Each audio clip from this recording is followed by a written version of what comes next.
ಬೆಂಗಳೂರಿನ ಈ ಮನೆಗೆ ಕಿಡಿಗೇಡಿ ಒಬ್ಬ ಪೆಟ್ರೋಲ್ ಸುರಿದು ಬೆಂಕಿ ಹಚ್ಚಿಬಿಟ್ಟಿದ್ದಾನೆ. ಕಾರಣ ಏನು ಅಂತಂದರೆ ಏನೋ ಹಣಕಾಸಿನ ವಿಚಾರ ಅಂತೆ. ಇದಾಗಿರೋದು ಸಂಬಂಧಿಗಳ ಮಧ್ಯೆ ಕಿರಿಕಾಗಿ ಹಣಕಾಸಿನ ವಿಚಾರಕ್ಕೆ ಅಂತ ಹೇಳಿ ಮನೆಗೆ ಬಂದ್ಬಿಟ್ಟು ಏಕಾಏಕಿ ಆ ಕಿಡಿಗೇಡಿ ಪೆಟ್ರೋಲ್ ಸುರಿದು ಬೆಂಕಿ ಹಚ್ಚಿಬಿಡ್ತಾನೆ. ಇದಾಗಿರೋದು ಬೆಂಗಳೂರಿನ ವಿವೇಕನಗರದಲ್ಲಿ. ಹಣಕಾಸಿನ ವಿಚಾರಕ್ಕೆ ಸಂಬಂಧಿಗಳ ಮಧ್ಯೆ ಆಗಿರೋ ಕಿರಿಕು ಇಲ್ಲಿ ತನಕ ಬಂದು ನಿಂತಿದೆ. ಜುಲೈ 1ನೇ ತಾರೀಕು ಆಗಿದ್ದು ಘಟನೆ. ಬೆಂಕಿ ಹಚ್ಚಿದ್ದು ಆದರೆ ತಡವಾಗಿ ಬೆಳಕಿಗೆ ಬರ್ತಾ ಇದೆ.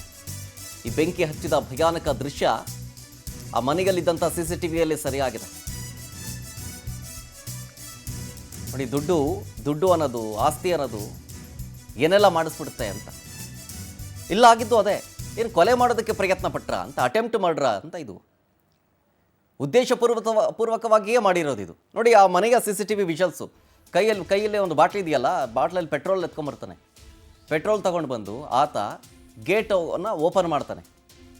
ಗೇಟ್ ಓಪನ್ ಮಾಡಿ ಆ ಬಾಟ್ಲನ್ನು ಓಪನ್ ಮಾಡಿ, ಪೆಟ್ರೋಲ್ ತಂದಿದ್ದಂಥ ಬಾಟ್ಲನ್ನು ಓಪನ್ ಮಾಡಿ ಅಲ್ಲಿ ಸ್ಥಳದಲ್ಲಿ ಸಿಕ್ಕ ಜಾಗದಲ್ಲೆಲ್ಲ ಪೆಟ್ರೋಲ್ ಸುರಿತಾನೆ ಫಸ್ಟು ನೋಡಿ. ಮನೆ ಗೋಡೆಗೆಲ್ಲ ಸುರಿತಾ ಇದ್ದಾನೆ ಆ ಪೆಟ್ರೋಲನ್ನು. ಅಲ್ಲಿ ಓಡಾಡ್ತಿದ್ದಾರೆ, ಅವ್ರಿಗೇನು ಪಾಪ ಗೊತ್ತಿರಲ್ಲ, ಏನೋ ಆಗಿದೆ, ಏನೋ ಮಾಡ್ತಿದ್ದಾರೆ ಅಂತ ಸುಮ್ಮನಾಗಿದ್ದಾರೆ ಯಾರೋ ಮನೆಯವರು ಅಂತ. ಪೆಟ್ರೋಲ್ ಸುರಿದ ಮೇಲೆ ತಂದಿದ್ದಂಥ ಬೆಂಕಿಪಟ್ಟಣ ಜೇಬಿನ ತೆಗೆದು ಗೀರ್ ಹಸ್ಬಿಡ್ತಾನೆ. ಮೊದಲನೇದು ಹತ್ತೋದಿಲ್ಲ, ಹಾರೋಗ್ಬಿಡುತ್ತೆ. ಎರಡನೇ ಸಲ ಬೆಂಕಿ ಕಟ್ಟಿ ಗೀರಿ ಬೆಂಕಿ ಹಚ್ಬಿಟ್ಟು ಹೋಗ್ಬಿಡ್ತಾನೆ. ಇದು ಬೆಂಗಳೂರಿನ ವಿವೇಕನಗರದಲ್ಲಾಗಿರೋದು. ಆ ಮನೆಯವ್ರಿಗೂ ಈತನಿಗೂ ಸಂಬಂಧ ಏನು ಅಂತಂದರೆ ಅವರೆಲ್ಲ ರಿಲೇಷನ್ಸ್ ಅಂತೆ. ಏನೋ ಹಣದ ವಿಚಾರಕ್ಕೆ ಏನೋ ಗಲಾಟೆಗಳಾಗಿದ್ದಾವೆ, ಮನಸ್ತಾಪಗಳಿತ್ತು. ಸೇಡ್ ತೀರಿಸ್ಕೊಳ್ಳೋದು ಈ ರೀತಿ ಆತ. ಮನೆಗೆಲ್ಲ ಮುಂದ್ಗಡೆ ಭಾಗದಲ್ಲಿ ಪೆಟ್ರೋಲ್ ಸುರಿದ್ಬಿಟ್ಟು ಬೆಂಕಿ ಹಚ್ಬಿಟ್ಟಿದ್ದಾನೆ. ಜುಲೈ 1ನೇ ತಾರೀಕು ಆಗಿರೋದು ಇದು. ಈ CCTV ವಿಜುವಲ್ಸ್ ಏನು ನೋಡ್ತಾ ಇದ್ದೀರಿ, ಇದು 1ನೇ ತಾರೀಕು ಆಗಿರೋದು, ಜುಲೈ 1ನೇ ತಾರೀಕು. ಆ ಮನೇಲಿ ವೆಂಕಟರಮಣಿ ಮತ್ತು ಪುತ್ರ ಸತೀಶ್ ಇಬ್ಬರು ವಾಸ ಇದ್ರಂತೆ. ಈ ಕೃತ್ಯ ಆಗಿರೋದು ಸಂಬಂಧಿ ಸುಬ್ರಹ್ಮಣ್ಯ ಈತನಿಂದಲೇ ಆಗಿರೋ ಕುಕೃತ್ಯ ಇದು. ಮಗಳು ಮಹಾಲಕ್ಷ್ಮಿ ಮದುವೆಗೆ ಅಂಥೇಳಿ 5 ಲಕ್ಷ ರೂಪಾಯಿ ಸಾಲ ಪಡ್ಕೊಂಡಿದ್ರಂತೆ. ಸತೀಶ್ ತಾಯಿ ವೆಂಕಟರಮಣಿ ಅವ್ರ ಹತ್ರ ಸಾಲ ಪಡ್ಕೊಂಡಿರ್ತಾರೆ, ಪಾರ್ವತಿ ಅನ್ನೋದು. ಸಾಲ ವಾಪಸ್ ಕೇಳಿದ್ದಾರೆ. ಅಷ್ಟಕ್ಕೆ ಆ ಕಿಡಿಗೇಡಿ ಬೆಂಕಿ ಹಚ್ಬಿಟ್ಟಿದ್ದಾನೆ. ಸುಬ್ರಹ್ಮಣಿ ಜೊತೆಗೆ ಸೇರಿ ಸಂಚು ರೂಪಿಸಿ ಕೊಲೆ ಮಾಡೋದಕ್ಕೆ ಸ್ಕೆಚ್ ಹಾಕಲಾಗಿದೆ ಅನ್ನೋದು ಬೆಳಕಿಗೆ ಬರ್ತಾ ಇದೆ.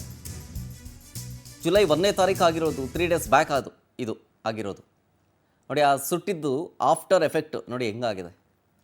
ಶೂ ರ್ಯಾಕು, ಅದು ಮನೆ ಡೋರ್ ಇದೆ, ಮನೆ ಡೋರ್ ಮುಂದೆ ಹಾಕಿರೋದು ಪೆಟ್ರೋಲ್. ಅದು ಮನೆ ಡೋರು ಬಳಿ ಅಲ್ಲಿದ್ದಂಥ ಶೂ ರ್ಯಾಕು, ಅಲ್ಲಿನ ವಸ್ತುಗಳಿದ್ದಾವಲ್ಲ, ಬೆಂಕಿ ಹಚ್ಬಿಟ್ಟು ಹೋಗ್ಬಿಟ್ಟಿದ್ದಾನೆ. ಅದನ್ನ ಏನು ಕೊಲೆ ಮಾಡೋದಕ್ಕೆ ಪ್ರಯತ್ನ ಪಟ್ಟಿರೋದು ಇದು ಬೆಳಕಿಗೆ ಬರ್ತಾ ಇರೋದು. ಈ ಭಯಾನಕ ದೃಶ್ಯ ಆ ಮನೆಯಲ್ಲಿದ್ದಂಥ CCTVಯಲ್ಲಿ ಸರಿಯಾಗಿದೆ. ಮನೆಯ ವಸ್ತುಗಳೆಲ್ಲವೂ ಸುಟ್ಟು ಭಸ್ಮವಾಗಿದ್ದಾವೆ. ಆ ಕಿಟಕಿ ನೋಡಿ, ಸುಟ್ಟು ಕರಕಲಾಗಿದೆ. ಈ ಮನೆಯಲ್ಲಿ ವೆಂಕಟರಮಣಿ ಮತ್ತು ಅವ್ರ ಪುತ್ರ ಸತೀಶ್ ಅವರು ವಾಸ ಇರ್ತಾರೆ.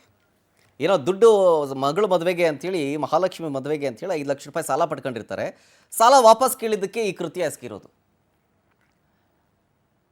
ಡೀಟೇಲ್ಸ್ ಕೊಡ್ತಾರೆ ಇದ್ರ ಬಗ್ಗೆ ನಮ್ಮ ಪ್ರತಿನಿಧಿ ವೆಂಕಟೇಶ್ ಲೈವ್ನಲ್ಲಿ. ವೆಂಕಟೇಶ್, ಸಾಲ ಕೊಟ್ಟಿದ್ದನ್ನು ವಾಪಸ್ ಕೇಳಿದ್ದಕ್ಕೆ ಈ ಕೃತ್ಯ ಎಸಗಿದ್ದಾನೆ ಅನ್ನೋದು 3 ಡೇಸ್ ಬ್ಯಾಕ್ ಆಗಿರೋ ದೃಶ್ಯ ಇದು ನಾವು ನೋಡ್ತಾ ಇರೋದು. ಈ ಕಂಪ್ಲೇಂಟ್ ದಾಖಲಾಗಿದೆಯಾ? ಜೊತೆಗೆ ಪ್ರಾಥಮಿಕ ಹಂತದಲ್ಲಿ ಪೊಲೀಸರು ಏನು ಆಕ್ಷನ್ ತಗೊಂಡಿದ್ದಾರೆ ಅಂತ?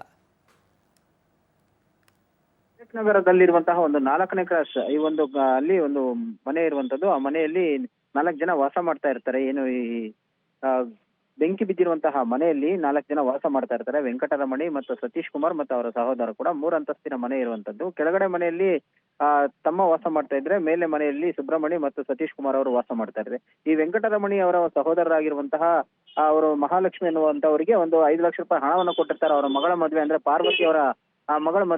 ಪಾರ್ವತಿಯ ಮದುವೆಗೆ. ಈ ಸಂದರ್ಭದಲ್ಲಿ ಆ ಹಣವನ್ನು ಕೊಟ್ಟು ಸುಮಾರು ವರ್ಷಗಳ ಕಳೆದಿರುತ್ತೆ. ಹಣ ಕೇಳಿದಂತ ವೇಳೆಯಲ್ಲಿ ಅವರು ಹಣವನ್ನ ಕೊಡ್ತೀನಿ ಅಂತ ಹೇಳಿ ಸತಾಯಿಸ್ಕೊಂಡೇ ಬರ್ತಾ ಇರ್ತಾರೆ. ಆದ್ರೆ ಇವ್ರಿಗೆ ಹಣದ ಅವಶ್ಯಕತೆ ಇರೋದ್ರಿಂದಾಗಿ ಸ್ವಲ್ಪ ಜೇರು ಧ್ವನಿಯಲ್ಲಿ ಕೇಳ್ತಾರೆ, ಕೊಡ್ತೀನಿ ಅಂತ ಹೇಳ್ತಾರೆ. ಆದ್ರೆ 1ನೇ ತಾರೀಕು ಇವರು ಏಕಾಏಕಿ ಒಂದು ಪ್ಲಾನ್ ಅನ್ನ ಮಾಡ್ಕೊಂಡು ಮನೆಗೆ ಬರ್ತಾರೆ. ಇವರು ಬೆಳಿಗ್ಗೆ ಸಂಜೆ ಎಲ್ಲರೂ ಕೆಲ್ಸಕ್ಕೆ ಹೋಗಿರ್ತಾರೆ ಅನ್ನುವಂಥದ್ದು, ಯಾರು ಇರಲ್ಲ ಅಂತ ಹೇಳಿ ಅವರು ಬರ್ತಾರೆ. ಬಂದಂತವನೇ ಒಂದು ಸುಬ್ರಹ್ಮಣ್ಯ ಅನ್ನೋಂತ ವ್ಯಕ್ತಿ ಅವರ ಸಂಬಂಧಿನೇ ಆಗಿದ್ದಾನೆ. ಆತ ಕೂಡ ಕೈಯಲ್ಲಿ ಪೆಟ್ರೋಲ್ ನ ತೆಗೆದುಕೊಂಡು ಬಂದು ಮನೆಯ ಬಾಗಿಲಿಗೆ ಶೂ ರ್ಯಾಕು ಮತ್ತೆ ಎಲ್ಲದ ಕಡೆ ಪೆಟ್ರೋಲ್ ಅನ್ನ ಎರಚಿ ಬೆಂಕಿ ಹಚ್ಚಿದ್ದಾನೆ. ಏನೂ ಆಗಿಲ್ಲ ಅನ್ನೋ ರೀತಿಯಲ್ಲಿ ಹೊರಗಡೆ ಹೋಗಿರ್ತಾನೆ. ಸೊ ಈ ಬೆಂಕಿ ಬಂದಂತ ವೇಳೆಯಲ್ಲಿ ಅಕ್ಕಪಕ್ಕದ ಮನೆಯವರು ಕೂಡ ಗಮನಿಸಿ ಮೇಲೆ ಏನು ಅವರು ಇರ್ತಾರೆ ವೆಂಕಟರಮಣಿ ಅವರಿಗೆ ವಿಚಾರವನ್ನ ಮುಟ್ಟಿಸ್ತಾರೆ. ಅವರು ಹೊರಗಡೆ ಬರೋದಕ್ಕೆ ಪ್ರಯತ್ನ ಪಡ್ತಾರೆ. ಅಷ್ಟೊತ್ತಿಗೆ ಅಕ್ಕಪಕ್ಕದವರು ಕೂಡ ಒಂದು ಬೆಂಕಿ ನಂದಿಸುವಂತ ಕೆಲಸವನ್ನ ಮಾಡ್ತಾರೆ.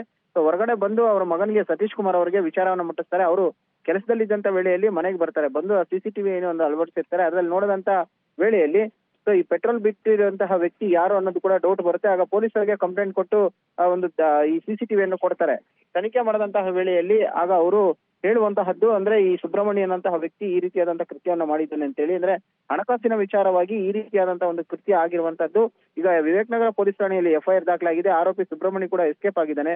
ಪೊಲೀಸರು ಕೂಡ ಆತನ ಪತ್ತೆಗಾಗಿ ಈಗ ಮುಂದುವರಿಸಿದ್ದಾರೆ. ಈ ಹಣದ ವಿಚಾರವಾಗಿ ಕೊಲೆ ಮಾಡುವಂತಹ ಒಂದು ಸಂಚನ್ನ ಮಾಡಿ ಈ ರೀತಿ ಮಾಡಿರುವಂತದ್ದು. ಒಂದ್ ವೇಳೆ ಏನಾದ್ರೂ ಬೆಂಕಿಯ ಪ್ರಮಾಣ ಹೆಚ್ಚಾಗಿದ್ರೆ ಆ ಎರಡೂ ಮನೆಗಳಲ್ಲೂ ಕೂಡ ಸಿಲಿಂಡರ್ ಇರ್ತಾ ಇತ್ತು. ಸೊ ಫ್ರಿಡ್ಜ್ ಇರ್ತಾ ಇತ್ತು, ಟಿವಿ ಎಲ್ಲವೂ ಕೂಡ ಸುಟ್ಟು ಒಂದು ಕರಕಲಾಗುತ್ತಾ ಇತ್ತು. ಸಿಲಿಂಡರ್ ಬ್ಲಾಸ್ಟ್ ಆಗಿದ್ರೆ ಅದರ ಪರಿಣಾಮ ಎಷ್ಟರ ಮಟ್ಟಿಗೆ ಆಗ್ತಾ ಇತ್ತು ಅನ್ನೋದನ್ನು ಕೂಡ ಇಲ್ಲಿ ಊಹಿಸ್ಕೊಳ್ಬೇಕಾಗುತ್ತೆ ಶರತ್. ಸದ್ಯ ಪೊಲೀಸರು ಕೂಡ ಈಗ ತನಿಖೆಯನ್ನ ಮುಂದುವರಿಸಿ ಆರೋಪಿಗಳ ಪತ್ತೆಗೆ ಮುಂದಾಗಿರುವಂತದ್ದು ಶರತ್. Thank you Venkatesh ಡೀಟೇಲ್ಸ್ಗಾಗಿ.